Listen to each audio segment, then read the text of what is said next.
Hi, Glenn Nash here with Slik USA. Today I'm going to show you how to tighten the quick release plate on a 700DX head.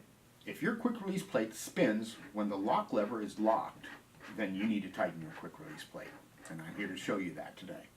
First thing you need to do is remove the quick release plate. Now, this little piece right there is exactly what you're going to be tightening up. In order to get to that, you need to remove this blank plate.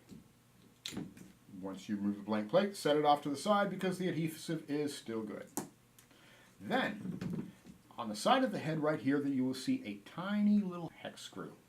With a 1.5mm hex wrench, you need to loosen that. Once that is loosened, then you can spin this geared wheel. Spin it towards the quick release plate to loosen it, or spin it away from the quick release plate with the flathead screwdriver to tighten it. And as you're tightening it, this little brass bushing right there will extend out.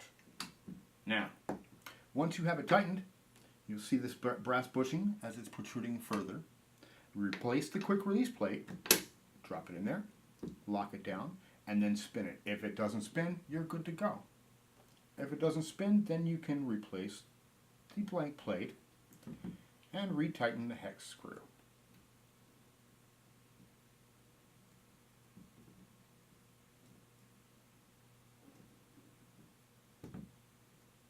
And you're done.